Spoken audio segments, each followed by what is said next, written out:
irmã favorita de Henrique VIII, Mary Tudor. Como Margaret, se você ver o último vídeo que eu postei, a outra irmã foi vista como uma causadora de problemas, a Mary sempre foi a irmã favorita de Henrique VIII e filha preferida de Henrique VII. Mas você se engana se acha que a vida dela foi tranquila. Foi tão cheia de reviravoltas, dramas e romances dignos de novela e até mais que sua irmã Margaret, a rainha da Escócia. Oi, coroados e curiosos, eu sou Steph e hoje vamos continuar a saga da família Tudor falando de outra irmã de Henrique VIII, Mary Tudor, que foi condessa de Suffolk depois de se casar com seu grande amor Charles Brandon, mas também foi rainha da França. Sim, França. Não Portugal, como mostra em The Tudors. A rainha Mary Tudor da França nasceu em 1496 no luxo da dinastia Tudor. E além de carregar sangue real, ela também tinha uma beleza de tirar o fôlego, encantando todas as cortes da Europa. Com apenas 18 anos, ela foi casada com o rei Luís XII da França, um senhorzinho de 52. Esse casamento não foi por amor, claro, mas um grande acordo político. Porém, a sorte não estava ao lado do rei da França, que morreu só 3 meses depois do casamento, deixando a Mary Tudor uma jovem viúva. Mas a Mary não era de seguir as regras da realeza. Apaixonada, ela desafiou todas as convenções e se casou com Charles Brandon, o Duque de Suffolk, sem a permissão de ninguém, nem mesmo de seu irmão, o rei Henrique VIII. A Mary mostrou que sabia tomar as rédeas da própria vida, mesmo no mundo onde monarcas mandavam em tudo e todos. E foi assim que ela garantiu seu lugar como uma das mulheres mais interessantes do período Tudor. Mas vamos começar do começo, como eu sempre digo. Em 18 de março de 1496, no Palácio de Sheen, nasceu Mary Tudor, destinada a deixar sua marca na história. Ela era a filha caçula de Henrique VII e Elizabeth de York, que conseguiu sobreviver à infância. Um documento de 1496 registra até um pagamento de 50 shillings a Anne Skeldon, uma ama de leite, provando que desde pequena ela já era bem importante. Ela nasceu em um período bem conturbado, pois Henrique VII estava lidando com um dos problemas causados por Perkin Warbeck. Inclusive tem vídeo sobre isso aqui. Uma das primeiras lembranças da Mary provavelmente foi quando ela foi levada para a Torre de Londres para se proteger, já que os rebeldes da Cornualha estavam acampados em Blackheath. Elizabeth de York, sua mãe, e os filhos foram para a torre para ficarem seguros. A Mary, sendo muito pequena, talvez não tenha se lembrado disso. Mas acredita-se que Henrique VIII, que já era um pouco mais velho, tenha ficado bastante traumatizado com a situação. O famoso estudioso Erasmus visitou a corte quando a Mary tinha 4 anos e a descreveu como uma criança cheia de energia e vida. Aos 6 anos, o título de princesa já vinha com uma equipe completa. Ela tinha damas de companhia, um tutor e até um médico. A Mary aprendeu de tudo um pouco: francês, latim, música, dança e bordado. E tudo isso sob os cuidados da sua governanta Joan Vax, que ela carinhosamente chamava de Mãe Guildford. Ah, e a gente não pode esquecer também da amizade especial entre Maria e seu irmão, o futuro rei Henrique VIII. Os dois eram muito próximos na infância e essa relação continuaria a influenciar suas vidas no futuro. Ele deu o nome da sua primeira filha sobrevivente em homenagem a ela.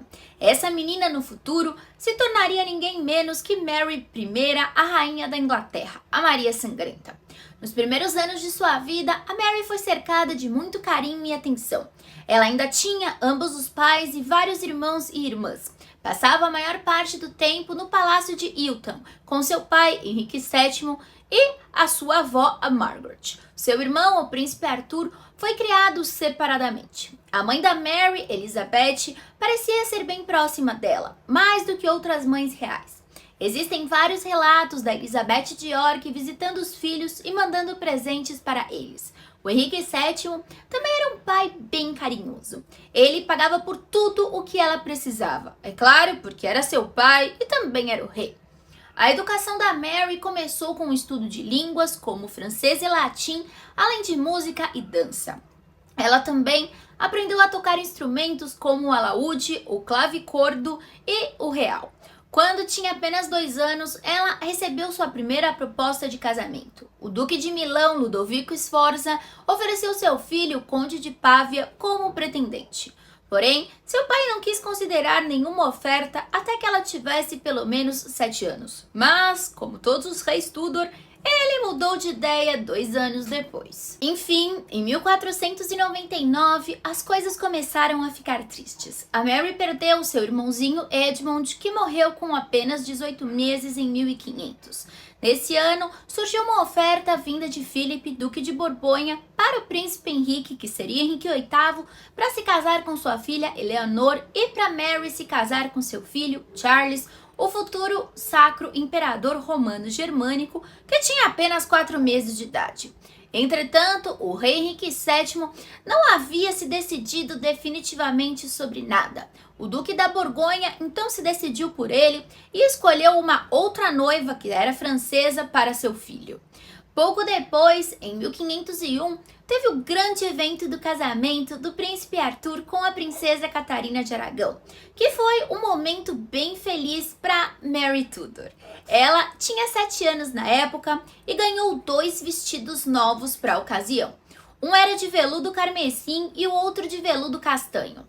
Eles se vestiam como pequenos adultos. Em 2 de abril de 1502, o príncipe Arthur, infelizmente, morreu no castelo de Ludlow e 11 de fevereiro de 1503, a sua mãe, a rainha Elizabeth de York, também morreu, logo após dar à luz a uma menina chamada Catarine. A família então ficou menor, mais ainda, quando Margaret, sua irmã, finalmente partiu para a Escócia em 5 de julho de 1503. Mesmo sem casamento à vista e confirmado, a Mary, mesmo tão nova, já era conhecida como uma das princesas mais lindas de toda a Europa. E não era só beleza. Em 1506, a Mary impressionou geral quando uma visita de Filipe I de Castela fez com que ela mostrasse os seus talentos na dança e tocando alaúde e cravo. Ela era um show à parte. Aí, em dezembro de 1507, a ideia do casamento entre a Maria e o Charles do Sacro Império Romano Germânico voltou à tona quando um tratado de paz perpétuo foi assinado. O casamento estava marcado para acontecer dentro de 2 meses, no 14º aniversário de Charles, em 1514. Aí, em dezembro de 1508, o noivado foi oficializado. Então, o casamento passou pelas negociações de costume para esse tipo de união. Primeiro, houve um tratado, depois casamentos por procuração e finalmente uma grande cerimônia onde a Mary foi o centro das atenções. Aparentemente, segundo os registros, ela fez o público esperar durante esse casamento por procuração, por 3 horas, até finalmente aparecer vestida com um vestido dourado. Mary podia imaginar que algum dia ela seria rainha da Espanha, duquesa de Borgonha e provavelmente imperatriz. A partir de 1507, ela passou a ser chamada de Princesa de Castela, e todos os documentos da corte começaram a se referir a ela dessa forma. Além disso, havia muitos banquetes e torneios para comemorar o casamento, e a Mary presidia como dama do torneio, entregando os prêmios. Foi provavelmente nessa época que ela conheceu um jovem cavaleiro da corte chamado Charles Brandon, que era muito bom nos torneios e era super amigo de Henrique VIII. Agora, o que aconteceu depois da morte de Henrique VII e como o casamento com Castela deu errado? Como a gente acabou chegando até a França? Bem, o rei Henrique VII da Inglaterra morreu em 1509 e deixou ordens claras. O casamento com Castela deveria ser realizado. E se isso não acontecesse, ele fez arranjos para que a Mary tivesse um dote para outros possíveis casamentos. Nos primeiros anos de reinado de Henrique VIII, a Mary passou seu tempo na corte com seu irmão, o rei Henrique, e também a sua esposa, a rainha Catarina de Aragão. Elas aparentemente se davam muito bem e parecia que os 3 se divertiam muito juntos. dançando, participando de torneios e também outras atividades que pareciam ser bem divertidas. Aí, em 1513, o Henrique VIII fez uma aliança com o pai da Catarina, o Ferdinando de Aragão, com Maximiliano da Áustria, que era o avô do Charles, e também com Margaret, tia de Charles, que era regente dele lá nos Países Baixos e incrivelmente cuidou da Ana Bolena. Juntos, eles formaram uma aliança para invadir a França. O Henrique achou que seria uma ótima ideia e partiu para lá, onde acabou capturando algumas cidades. Mais tarde, o Thomas Cromwell se referiu a essas cidades como buracos de cachorro ingratos.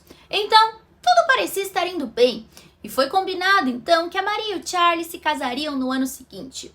Mas, como já aconteceu com o Henrique várias vezes, o Ferdinando e o Maximiliano acabaram traindo o pobre do bifão do Henrique VIII. Cada um fez uma aliança secreta com a França, ou seja, fez um tratado de paz em segredo, e claro, Henrique descobriu e ficou furioso. Ele começou a pressionar para que o casamento de Mary e Charles acontecesse como tinha sido combinado. A arquiduquesa Margaret também estava bem interessada nesse casamento. E a Mary foi preparada com um monte de roupas e joias lindas, e o Henrique gastou uma fortuna nisso tudo. Mas o Maximiliano e o Charles começaram a enrolar. Não iam à corte e ficavam adiando o casamento. Aí o Henrique VIII pensou, ok, eu vou me vingar. Agora, a Mary, já com 18 anos, estava acostumada a se ver como princesa de Castela.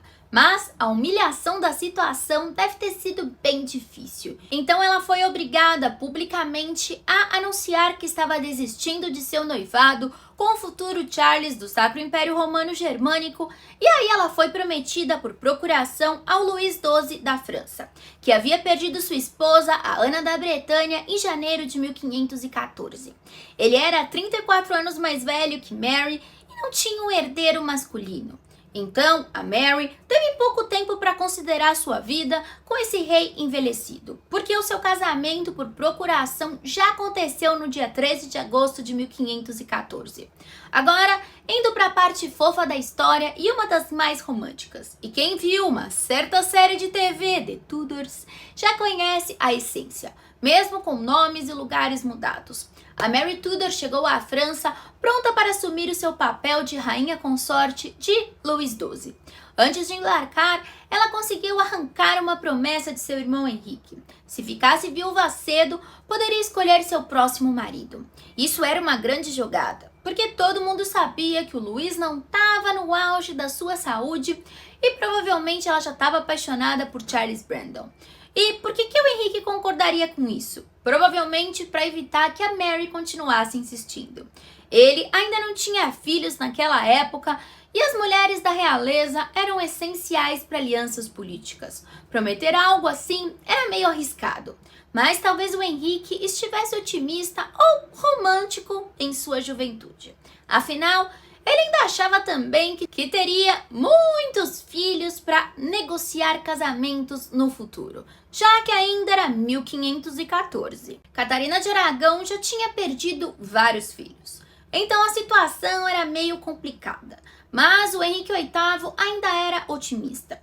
Ele acreditava que outros filhos viriam, então talvez também ele pensasse que a promessa que ele fez a Mary nunca precisaria ser cumprida. Se a Mary tivesse filhos na França, por exemplo, ela seria mãe do rei ou da rainha da França. Nesse caso, talvez o destino dela já estivesse resolvido e não fosse mais problema dele. Basicamente, ele parecia apostar que a situação nunca ficaria tão complicada. Agora, a Mary. Bom, ela parecia tão impulsiva quanto seus irmãos Henrique e Margaret. E Henrique, apesar de ser teimoso, parecia gostar bastante da irmã. Era impossível que ela se casasse sem a permissão dele, claro. Mas há a possibilidade de que ela tenha sido bem firme ao exigir a promessa, dizendo algo como: se você não me prometer isso, não vou aceitar o casamento. E Henrique, querendo evitar escândalos, talvez tenha cedido.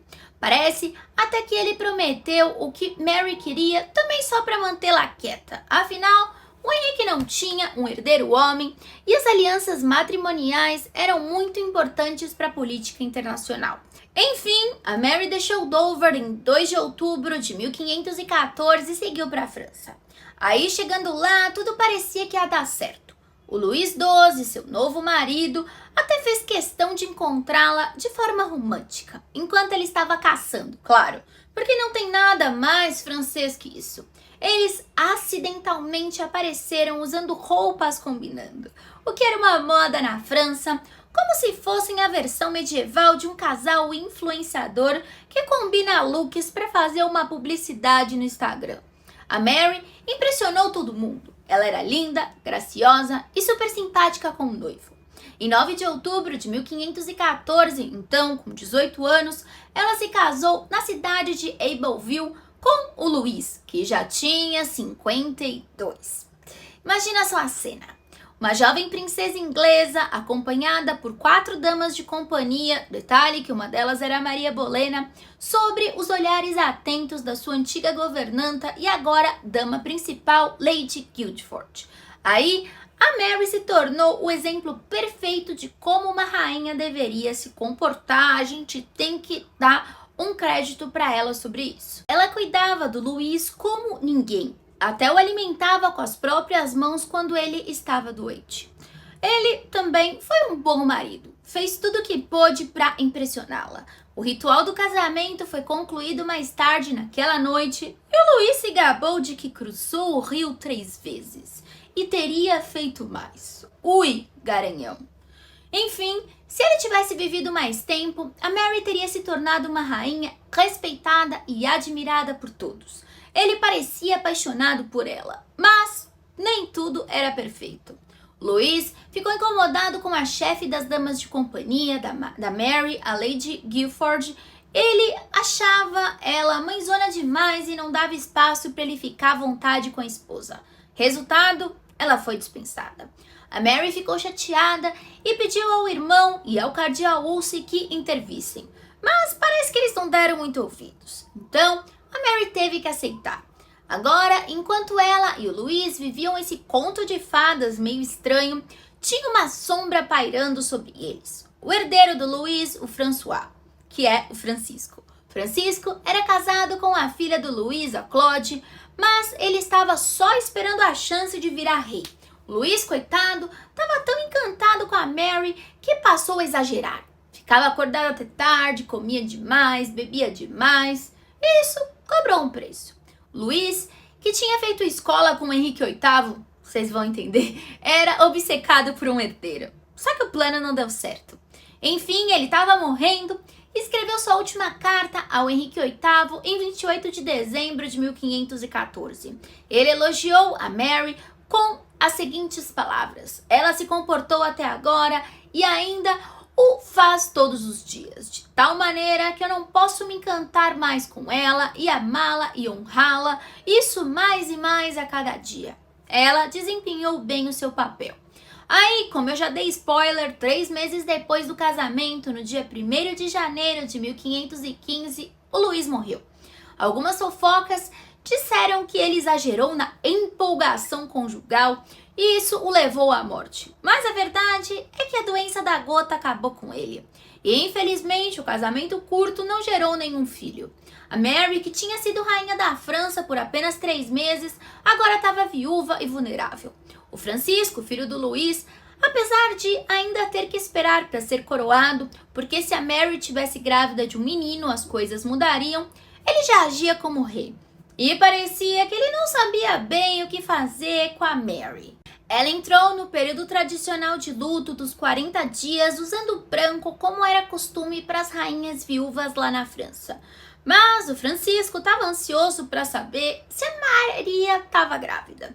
E enquanto isso, ele fez algumas sugestões que ela achou desrespeitosa e que escreveu ao irmão para reclamar. Como o Francisco tinha fama de mulherengo, dá pra gente imaginar o que ele insinuou. E para piorar, o Francisco ainda tentou forçar a Mary a se casar com um dos nobres franceses. Isso mostrava que as coisas estavam ficando bem complicadas para a jovem viúva lá na corte francesa. O Henrique VIII queria que sua irmã Mary se casasse com o Duque de Saboia. Mas a Mary, esperta como tal, começou a receber as cartas do Henrique e do cardeal Wolsey e respondeu: nem pensa em entrar em algum esquema de casamento com os franceses. Ela ficou irritadíssima e respondeu algo como: vocês acham que eu sou tão ingênua assim para cair nessas tramóias do Francisco? A Mary claramente sabia muito bem onde estava se metendo, mesmo com a pouca idade. Mas, como seu irmão, ela não queria saber de nada e nem de ninguém. Ela já tinha dado seu coração a outro, Charles Brandon, o primeiro duque de Suffolk. Seu irmão, Henrique VIII, não era nenhum bobo quando se tratava dos sentimentos da Mary. Ele sabia bem o que estava acontecendo. Em cartas de 1515, a Mary revelou que só aceitou se casar com o velho rei Luís XII da França com a condição: se ela sobrevivesse ao marido, e ela sabia que tinha várias chances disso, considerando que ele estava nas últimas, ela queria ter o direito de escolher o próximo marido. Justo. Mas é claro, o Henrique tinha outros planos para sua irmã, e eles envolviam alianças políticas que seriam úteis para ele e não para ela. O conselho do rei também estava de zóio aberto. Eles não queriam que o Charles Brandon, o melhor amigo do Henrique, ganhasse ainda mais influência se casando com a Mary. A situação, na realidade, era uma bagunça completa. Enquanto isso, na França, todos especulavam quem poderia ser o próximo marido da Mary. Tinha de tudo: Antoine, duque de Lorraine, Charles III, duque de Saboia, e até mesmo o rei Francisco I, que deu aquela flertada básica que a gente tem certeza que aconteceu. E a Mary, que a gente já sabe que era bem espertinha, conseguiu se desviar de todos esses pretendentes.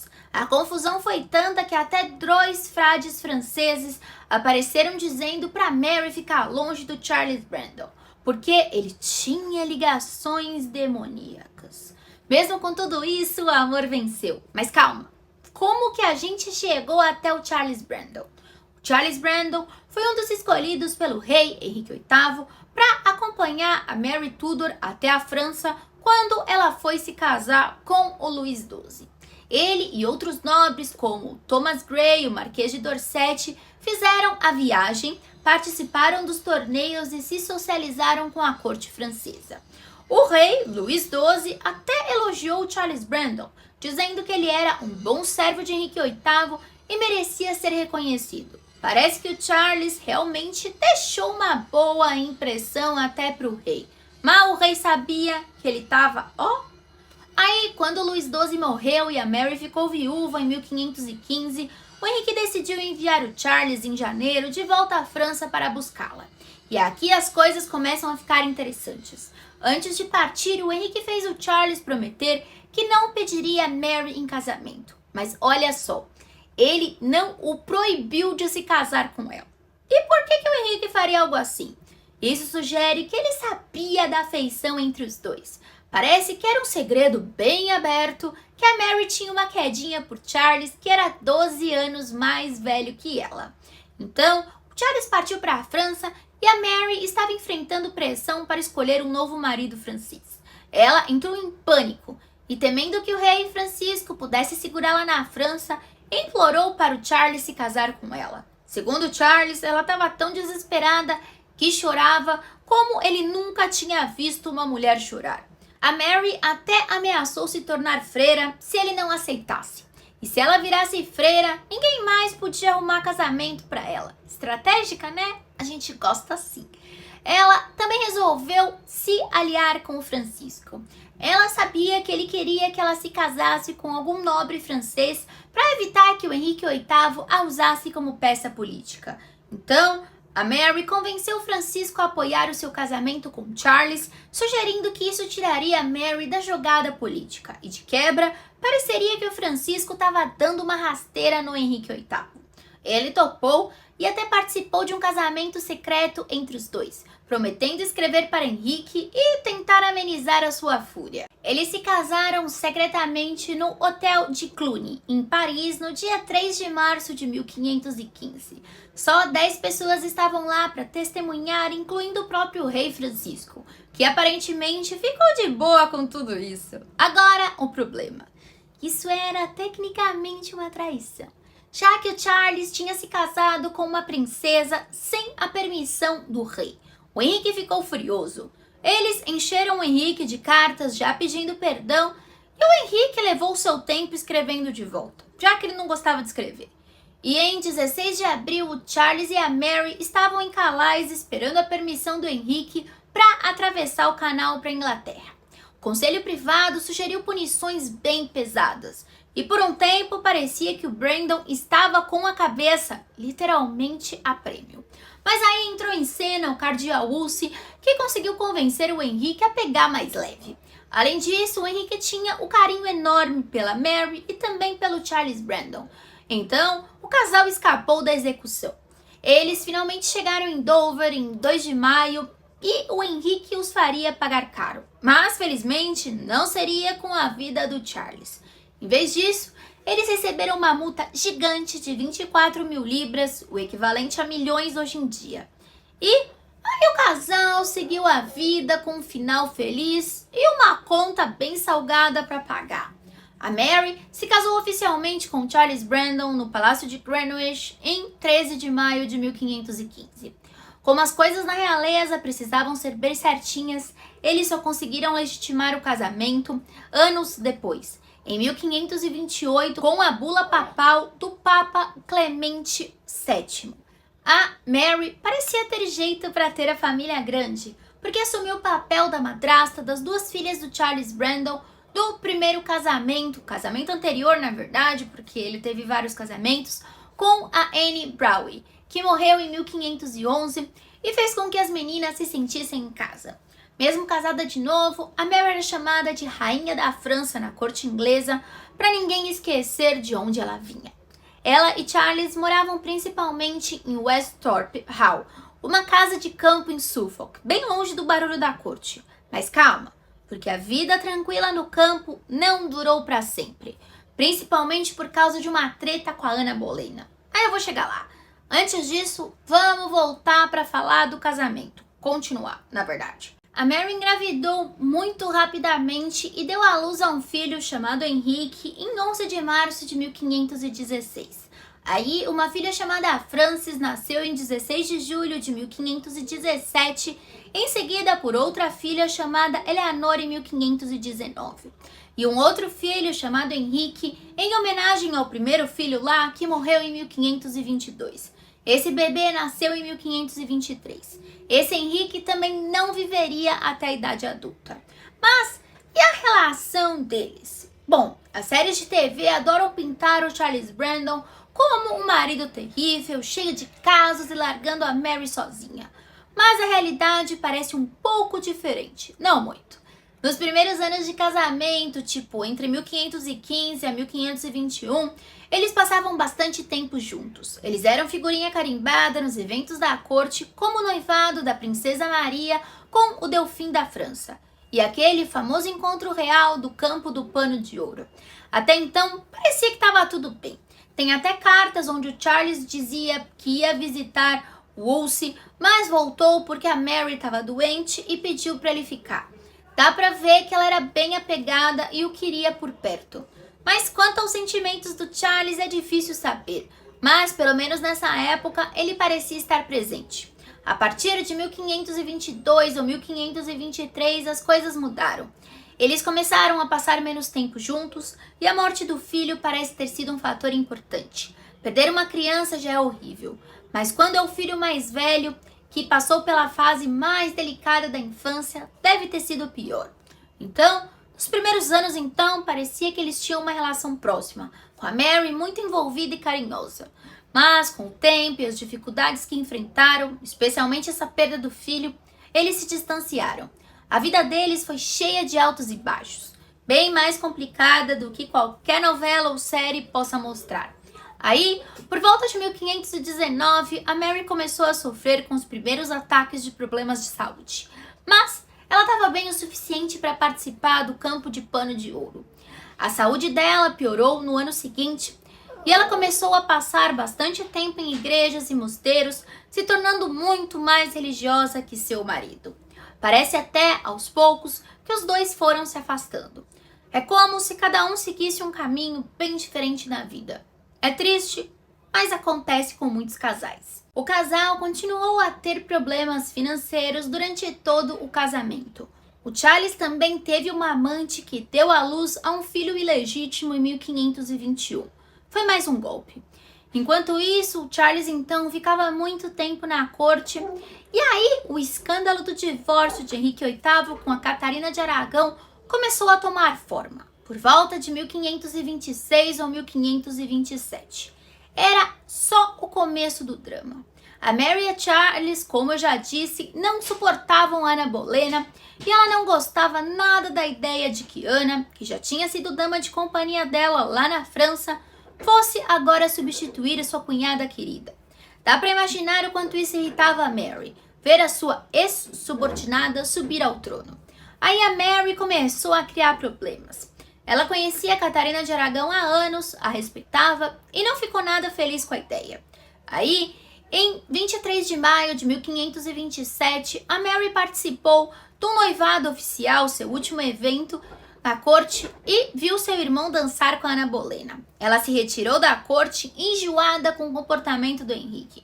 Enquanto isso, o marido da Mary apoiou publicamente o rei, enquanto ele procurava terminar o seu casamento com a Catarina. E não havia nada que a Mary pudesse fazer pela ex-cunhada. Essas brigas familiares acabaram causando um escândalo em março de 1532. Um dos homens do Duque de Norfolk, que era o tio da Ana, acompanhado por outros 20 caras, atacou e matou o Sir William Pennington, dentro do santuário de Westminster. Porque parece que a Mary tinha feito comentários nada gentis sobre a Ana. O caos foi tanto que o episódio virou fofoca na corte e mostrou como as intrigas reais podiam ser perigosas. Mas nem só de drama viveu a Mary Tudor. A sua saúde já estava ruim, como eu disse, desde 1519. Aí ela pegou a praga do suor em 1528 e nunca se recuperou totalmente. O divórcio do Henrique e da Catarina foi oficializado em 1533. Nessa época, Mary já estava muito doente. A gente não sabe o que ela tinha, mas era algo que havia afetado sua saúde há muitos anos. Aí a Catarina de Aragão foi rejeitada e Ana Bolena foi coroada rainha. O Charles, como um nobre da corte, tinha responsabilidades importantes na coroação da Ana. Mas a Mary, obviamente, não foi. Ela estava muito fraca, também não queria, né? O Charles chegou a visitá-la em maio de 1533, mas não voltou em junho e não estava lá quando ela morreu. Mas relaxa, na época isso não era estranho, porque os maridos geralmente não iam aos funerais das esposas. Então, aos 37 anos e 25 de junho de 1533, Mary Tudor faleceu em Westhorpe Hall. Até hoje ninguém sabe ao certo o que a matou. Alguns dizem que foi tuberculose, apendicite ou até câncer. Ela era uma verdadeira VIP da história, você já sabe. Princesa da Inglaterra, irmã do rei do trono e ex-rainha da França. Quando ela faleceu, fizeram questão de garantir que seu funeral fosse um evento digno da sua importância em vida. Aí, o corpo da Mary foi embalsamado e ficou em velório por 3 semanas no Westhorpe Hall, o que era praticamente um tapete vermelho do luto da época. Além disso, rolou uma missa solene em sua homenagem na famosa abadia de Westminster, só o melhor para ela.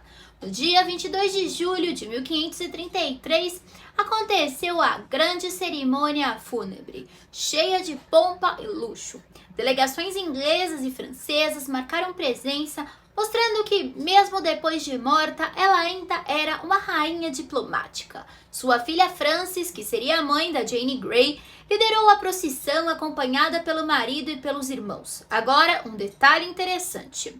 Naquela época, era a tradição que os maridos dos irmãos reais das falecidas não participassem dessas cerimônias. Então, Charles Brandon e o rei ficaram de fora. A procissão foi espetacular. Tinha 100 pessoas carregando tochas, clérigos segurando uma cruz, um carro funerário puxado por 6 cavalos e uma fila de nobres e guardas do duque. No dia seguinte, a Mary foi enterrada na abadia de Bury St. Edmunds, mas como em todo grande evento não podia faltar um bafão. Suas enteadas, a Anne e Mary, decidiram do nada tomar a frente na cerimônia bem na hora de descer o caixão. Isso deixou os irmãos delas, meio-irmãos, furiosos. Imagina o climão. Mas a história da Mary não parou por aí. 5 anos depois, o mosteiro foi dissolvido e o corpo dela foi transferido para a igreja de Santa Maria, que ficava ali por perto. Assim, até depois de morta, ela continuava sendo notícia. Aí, em um giro bem mórbido dos acontecimentos, em 1784, os restos da Mary foram desenterrados, seu caixão foi aberto e algumas mechas de cabelo dela foram tiradas como lembrancinhas macabras. Agora, só um comentário final antes de acabarmos o vídeo. E não tem muito a ver com a Mary, mas como a fofoca faz parte de mim, eu vou contar uma coisa que aconteceu logo depois da sua morte. 6 semanas depois da morte da Mary Tudor, o seu marido, Duque de Suffolk, Charles Brandon, se casou com Catherine Woollanby, uma jovem de 14 anos que estava prometida ao filho dele. Homem super sensível, né?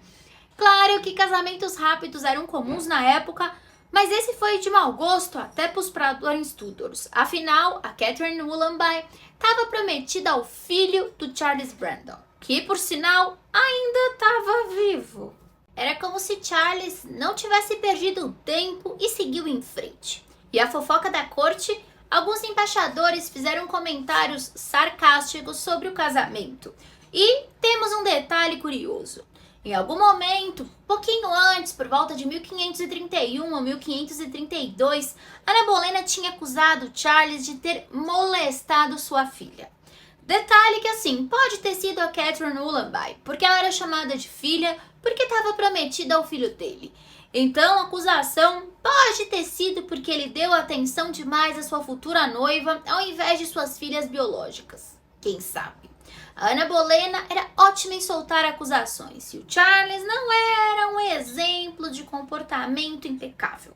O drama Tudor nunca decepciona. Não sabemos se isso é verdade, mas também é algo estranho inventar algo aleatório do nada, né? Minha aposta é que talvez o homem já tivesse demonstrado interesse na garota antes. E aí a Ana só deu aquela alfinetada básica. Enfim, quando a vida de Mary Tudor, rainha da França, chegou ao fim, sua história não desapareceu. Ela continuou a ser lembrada e a ecoar ao longo da história. Ela viveu então, como você já viu, uma vida cheia de luxo real e intrigas internacionais, mas também foi alguém que desafiou as regras do seu tempo.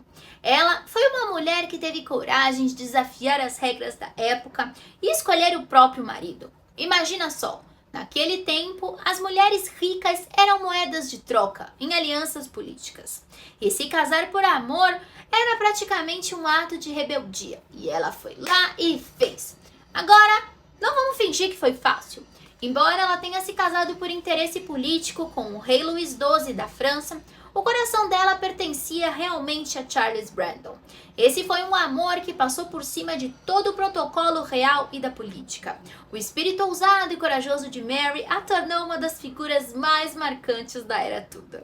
Casar com Charles Brandon foi um baita risco, porque o Henrique VIII podia ter surtado e feito algo drástico. A gente sabe como ele é. Felizmente, ele ainda não era tão obcecado por cortar cabeças, por enquanto. Mary é inspiradora porque mostrou que tinha sentimentos reais, que queria viver sua vida do jeito dela. Naquele tempo, a lógica era casar com alguém e depois aprender, talvez, a amar a pessoa. A Mary virou o jogo e disse: vou me casar com quem eu amo e ponto final. E foi bem revolucionário para o período Tudor. Agora, será que nos anos finais de seu casamento lá em Suffolk, quando ela estava com dificuldades financeiras e seu marido também, e olha que isso era comum até para quem era da realeza, ela talvez ficasse se perguntando se tinha feito a escolha errada? Talvez, especialmente porque o Charles não era tão carinhoso nos últimos tempos. Mas quem sabe? Essa dúvida só aumenta o charme da história dela. A gente só pode imaginar, sabe? E eu acho que o casamento apressado dá uma ideia disso. Afinal, ela poderia ter sido uma imperatriz e, como dizem, o amor voa pela janela quando a pobreza entra pela porta. Olha como eu sou poetisa. Ela faleceu em junho de 1533, depois de sofrer com sua doença. A memória, então, da Mary permanece viva até hoje, não só como rainha da França ou esposa do Duque de Suffolk, mas como uma mulher que teve coragem de desafiar as regras do mundo, afirmando o que queria em uma época em que os reis decidiam tudo. Eu a considero uma personagem fascinante da história, mostrando o poder que o espírito humano tem para enfrentar desafios políticos e pessoais. Queria muito uma série dela. Olha aí, Netflix. E eu espero que você tenha gostado do vídeo, como eu amei fazer. Se você gostou, não esquece de seguir o canal. Nós temos vídeos todos os dias às 19 horas. Um beijo e até o próximo vídeo.